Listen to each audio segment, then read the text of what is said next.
Auto suggestions ഇവയുടെ ഭയങ്കര familiar ആണ് നമുക്ക്. നമ്മൾ പല പല കോഴ്സുകളിൽ നിന്ന് പഠിച്ചു വെച്ചിട്ടുണ്ടായിരിക്കാം. ഇപ്പോഴും പലരും അത് പ്രാക്ടീസ് ചെയ്യുന്നുണ്ടായിരിക്കാം. അവരോടാണ് ഒരൊറ്റ ചോദ്യം മാത്രമേ ഉള്ളൂ. ഇത്രമാത്രം നിങ്ങൾ ഓട്ടോ സജഷൻസ് ചെയ്തിട്ടും ഫോളോ ചെയ്തിട്ടും നിങ്ങൾക്ക് നിങ്ങൾ ആഗ്രഹിച്ച രീതിയിൽ അത് നേടിയെടുക്കാനായിട്ട് കഴിഞ്ഞിട്ടുണ്ടോ എന്നുള്ളതാണ്.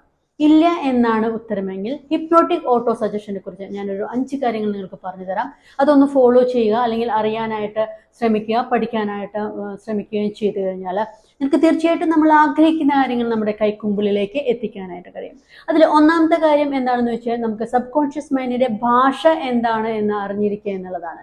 രണ്ടാമത്തെ കാര്യം, എങ്ങനെയാണ് നമ്മൾ സബ് കോൺഷ്യസ് മൈൻഡിന്റെ അടുത്ത് ഓട്ടോ സജഷൻസ് സെറ്റ് ചെയ്യുമ്പോൾ ഗോൾ സെറ്റ് ചെയ്തെടുക്കേണ്ടതെന്ന് കൃത്യമായിട്ട് സബ് കോൺഷ്യസ് മൈൻഡിന് പറഞ്ഞു കൊടുക്കുക എന്നുള്ളതാണ്. എപ്പോഴാണ് സബ് കോൺഷ്യസ് മൈൻഡിന്റെ അടുത്ത് ഓട്ടോ സജഷൻസ് പേസ്റ്റ് ചെയ്യേണ്ടതെന്ന് അറിഞ്ഞിരിക്കുക എന്നുള്ളതാണ് മൂന്നാമത്തെ കാര്യം.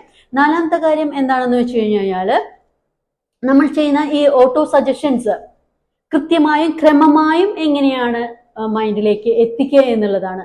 അഞ്ചാമത്തെ കാര്യം, എത്ര പ്രാവശ്യം എത്ര തവണ നമ്മൾ ഈ ഒരു കാര്യങ്ങൾ നമ്മുടെ ഓട്ടോ സജഷൻസ് കൊടുക്കുന്ന ആ ലിസ്റ്റ് എത്ര തവണ റിപ്പീറ്റ് ചെയ്യണമെന്ന് അറിഞ്ഞിരിക്കുക എന്നുള്ളതാണ്.